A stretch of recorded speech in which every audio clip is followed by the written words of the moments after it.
All right, the moment a lot of us have been waiting for, the national championship game is here for college football. We've got a great game in store Monday night.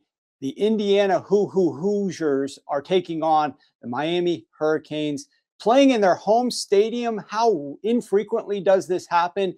Big advantage from a home field perspective for Miami. Obviously, they should be able to have some packed house there. However, if what I saw from the Indiana-Oregon game is any sign, we're going to have a lot of fans making the trip down from Indiana, trying to figure out a way to get into that stadium and represent their team as they're looking to take on this historic undefeated season. We're going to talk it through with our college football betting expert, Ryan McCrystal. You guys know him well. He's been on our show all year long for several years, breaking down everything about college football from a betting perspective. He also, by the way, stick around for after the season because he is our college football draft expert. He is going to get us ready for the NFL draft like nobody else can, with unique insights and analysis. So a lot to come yet from Ryan this spring. But let's talk about this big game, Ryan. Indiana is right now, if we look at the odds screen, laying 8.5 points. This line obviously has moved from the open. I know some people that were able to grab tickets at -7. It's now up to 8.5. I'm seeing some books out in Vegas at as high as 9. The total right now is sitting on the screen. We can see it's 47.5 everywhere. I am seeing some spots in Vegas at 47, even as low as 46.5. So there's a chance that this number drops a little bit lower to match what we're seeing out in Vegas and some of the bigger sports books there. What's your take on this game as a whole before you break down each side of the football? Big picture, the unprecedented nature of Indiana making this undefeated run, their head coach and what he brings to this matchup. Talk us through a little bit about maybe some edges with these coaches and what you think big picture about this game before we start breaking down each side of the ball. Yeah, I mean, big picture, it's a fascinating matchup. I mean, it's going to be a great story one way or the other, no matter who wins. Obviously, Curt Cignetti reviving Indiana from the depths of the sport, arguably the worst Division I program of all time, at least of the programs that have been around for as long as Indiana has been playing football at this level. It's a pretty shocking development that's happened in such a short amount of time. And then Miami, obviously, they've been at the mountain peak quite a few times throughout their history, but it's been a while. It's been a long road to get back to this stage for the first time since the 2002 season when they suffered that big upset against Ohio State. So just from a fan's perspective, even if you're just a casual fan of college football, yeah, these aren't the teams we expected to be here, but I don't know how you could ask for a better storyline. And as far as sort of a big picture perspective of the game and then the matchup with these coaches, like you mentioned, really interesting coaching matchup because I don't know if I've said it on the podcast. I mean, I've ripped Mario Cristobal a little bit in the past when we've talked about him from a game management perspective. But what I like to say about Cristobal is on a Sunday through Friday, he's a top 5 coach. He's a great program builder. He is an excellent recruiter. He's one of the best offensive line coaches in the history of the college game. So he's kind of a really, really good coach. But on Saturdays, there's about 100 guys I would rather have on the sideline. And that rubs off on his team too. He makes dumb decisions. And like we saw in that Ole Miss game, his players make dumb decisions with all of those penalties that nearly cost them that game.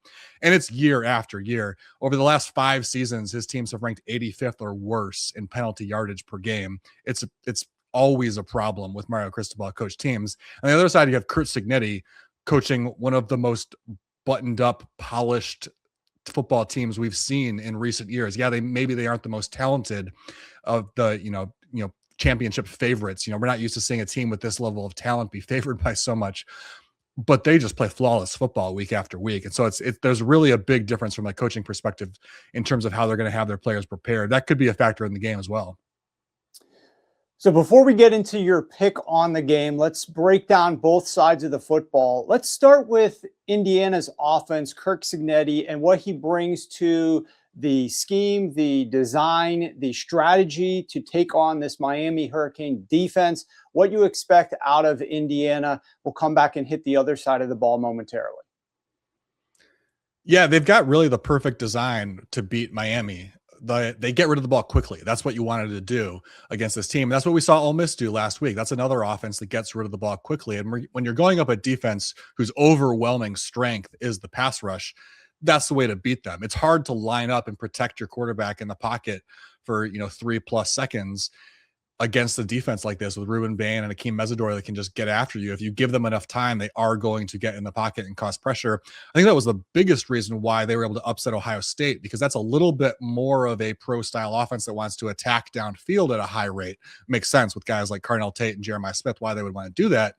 But it's not the best way to attack Miami. And so we've seen teams like Ole Miss actually have more success, even though they don't have as much offensive talent as Ohio State, just because they get rid of the ball quickly. They neutralize that strength of the Miami defense. Now, the Indiana offense isn't quite as fast-paced in terms of getting the ball out quickly and getting the ball into space as Ole Miss is. They will step back. They will take shots downfield, and they have the quarterback to do it in Mendoza. But it is almost 50% of their offense is quick dropbacks, or 0 or 1-step dropbacks, or RPO type plays. That's well above the average in college football. So it's a big part of the offense. So I think, even though we do see them in certain games drop back more often, because it's such a big part of the offense naturally, in a game like this where it makes sense to lean more into that, I would expect to see that. I think they'll distribute the ball pretty quickly, get the ball into space to their playmakers. They're not going to completely eliminate Miami's pass rush, but they should be able to neutralize it to a degree.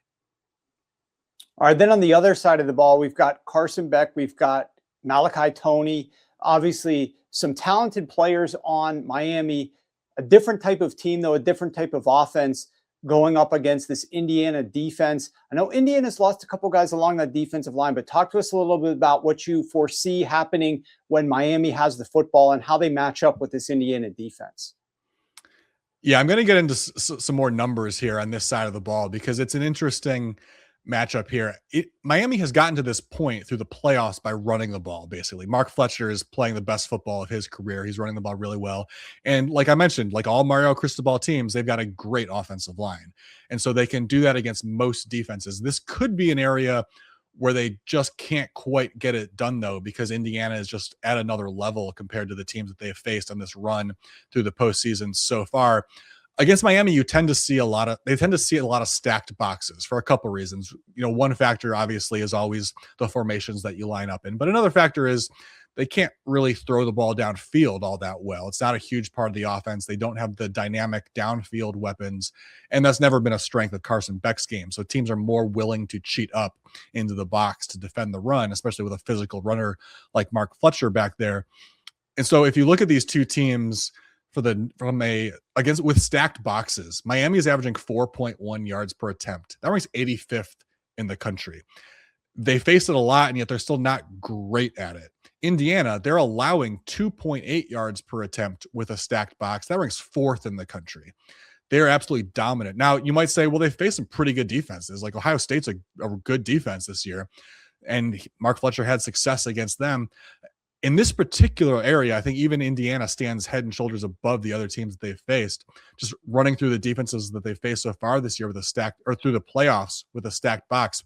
Texas A&M, they're terrible. It's the big reason why we picked Miami in that game. They rank 131st in stacked box run defense. Ohio State, they're good, but they rank 30th. That's still a big difference from 4th from Indiana. And Ole Miss, they're kind of middle of the pack. They rank 50th. It was not a surprise that he had success in that game either. So Indiana is just, even compared to Ohio State, it seems to be another level of run defense in these particular formations that they're able to line up in. And if you stop the run game for Miami, I'm not sure Carson Beck is going to beat you. So I think Indiana has the ability to make Miami a little too one-dimensional for their liking and cause some problems. Yeah, it's going to be fascinating to see if they are able to continue to lean into that, or if it's going to set them up behind the chains. I assume that you don't necessarily like Miami's ability to overcome if they do have some 1st and 10 runs where they get stuck in 2nd and very long, 2nd and 9, 2nd and 8 situations. How frequently do you think that they might have success against this Indiana defense and get back on track and regain another 1st down if that happens? Yeah, I don't think they're going to have a whole lot of success throwing the ball. If they get stuffed on the early downs and they're in tough down distance situations, it's going to be pretty brutal. They don't throw the ball downfield. They throw the ball. I forgot to write down the exact number, but if you check out the article on the website, I did write about this. But they throw the ball 5 yards or fewer at one of the highest rates in the nation. I think it's like 57%. That ranks in the top 10 highest rates. You would think with a future NFL quarterback in Carson Beck, maybe he's only a backup in the next level, but he's definitely going to the league. You would think they would be attacking downfield more, and they just don't trust him to do that. In fact, in the playoffs so far in these 3 games, he's only thrown the ball 10 or more yards downfield 26 times. He's only completed 11 of those passes. It's a really big factor in why they have been kind of vulnerable to some upsets this year, like the Louisville game and the SMU loss that they had. Beck was terrible against Louisville. That was a game where he threw 4 interceptions. They kind of force themselves to be one-dimensional because they don't want to get into one of those situations where Beck is turning the ball over so frequently. And if you force him to do it, you run the risk of those interceptions, which is particularly a big risk against Indiana. Beck, he's thrown 23 interceptions over the past 2 years. Interception numbers can sometimes be kind of fluky, but I always like to look at ball hawk rate, sort of an indicator of whether or not there's luck involved here. Ball hawk rate is just what percentage of the passes does the defense make a play on the ball. It doesn't have to be an interception. It could be a tipped pass, a dropped interception, or whatever. Carson Beck's ranked 105th in ball hawk rate allowed when he throws the ball 10 or more yards downfield. Indiana's defense, they rank 22nd by that same metric. So they are an opportunistic defense going up against a quarterback who puts the ball in harm's way at a high rate. So if they do stop the run and they're able to force Carson Beck to have to attempt more of those throws, that's not a situation Indiana wants to be in. And that's not a situation Miami wants to be in. It could snowball on them because that could be a situation where they start throwing the ball more often. Beck throws an interception or two and suddenly the floodgates open. Right. And that 105th ball hawk rate, that's obviously terrible. And that's what happened and helped Indiana jump out last game, where they got the pick 6 on the very first play. And then everything was able to sort of snowball very rapidly from that point, with Oregon not being able to get anything started offensively. If the same type of thing happens here, where Miami falls behind early in the game, I'm not suggesting a pick 6 right out the gates. That's probably very unlikely. But if a similar thing happens, Miami then would have to be in a drop back passing game and forced to sort of abandon the run, which is something they haven't had to do this run throughout the postseason. So it would be an unfamiliar style of offense that they would then have to play. And it sounds like you don't think they necessarily have a lot of success. Before I get your official pick on the game, I do want to ask, just from the way the game sort of starts, we saw Indiana, when they went up against Alabama, it was more of a slower, like lean on them. Eventually the dam breaks and, Indiana's up, but it's not until the second half that they're late second quarter into the second half that they're really exploding. In the Oregon game, it was very early in the game. It just went massively sideways and just piled up from there. How do you foresee like the first 10 minutes of this game unfolding, the first possession or maybe 2 for each of these teams? Do you envision like a real testing one another out, nothing really happening? Because a lot of these, first quarters in some of these championship games start off slower than some people expect. There's not really just this boatload of points that comes early. Those tend to come later on. Do you foresee something like that happening in this game, or how do you foresee like the first quarter playing out in this one? I think it probably plays out a little bit slower so long as Indiana is able to stop Miami's trick plays. That's definitely a big part of the offense. Shannon Dawson likes to get creative. And as a big underdog, obviously that increases the odds that, the offensive coordinator, dips into the bag of tricks and tries to do something. I think there's a pretty good chance Dawson does try to do that in this game, just because he knows that you can't fall behind Indiana. He can't let his team get into obvious passing situations. So at some point, he's going to try to pull out a trick here at some point to try to get a big play, which is tough to do just with your traditional passing offense against Indiana. So he's going to try to do that. So long as Indiana can withstand that and hold off the trick play and not give up a big 50-yard touchdown or something like that early, I think it does kind of start slowly, where the teams just kind of trade punches early. Not a whole lot happens. I wouldn't be shocked if we even got to halftime and it's like maybe Indiana's up 10-7 or something like that, because both teams are playing a little bit slow. But Indiana is so good at making adjustments.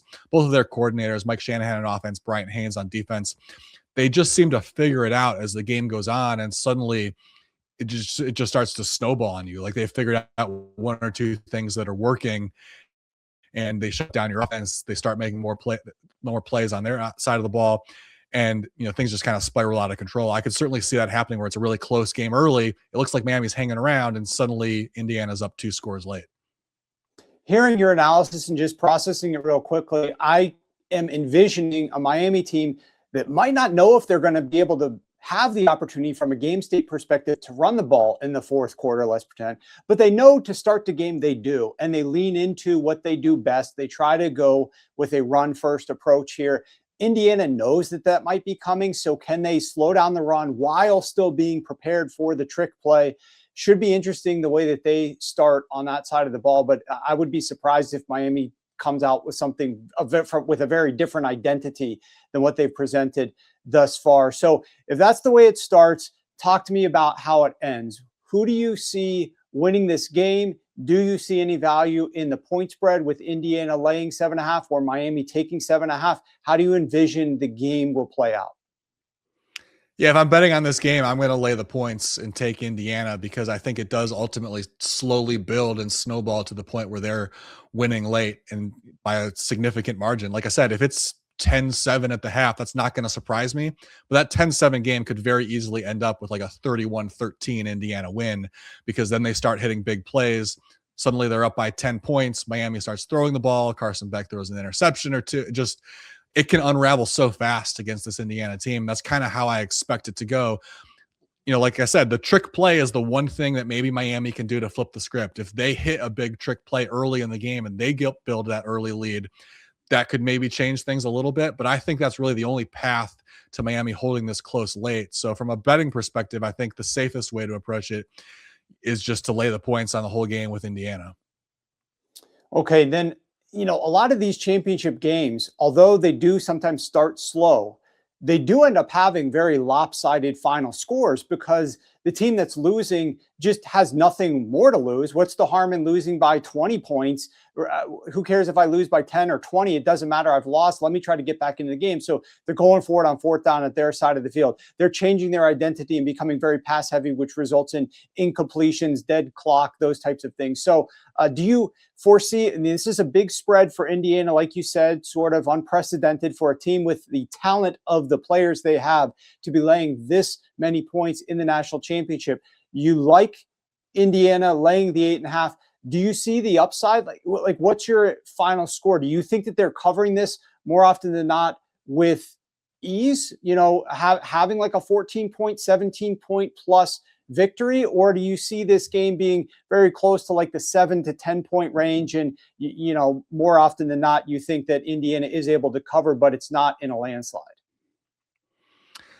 I think they probably win in a landslide. I think by the time we get into the fourth quarter, at least midway through the fourth quarter, it's not competitive and Indiana's already celebrating on the sidelines.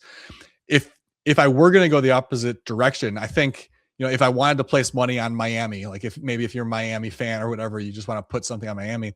I think if you felt like you needed to put money on Miami for whatever reason, I would play the money line because if the game is close, it's probably because Miami is surprisingly effective running the ball.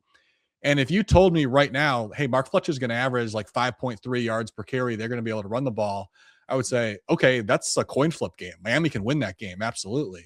So I think if it's close, Miami's got a great chance to win because it means that they're running the ball and they're having success in that area. They can win that type of game.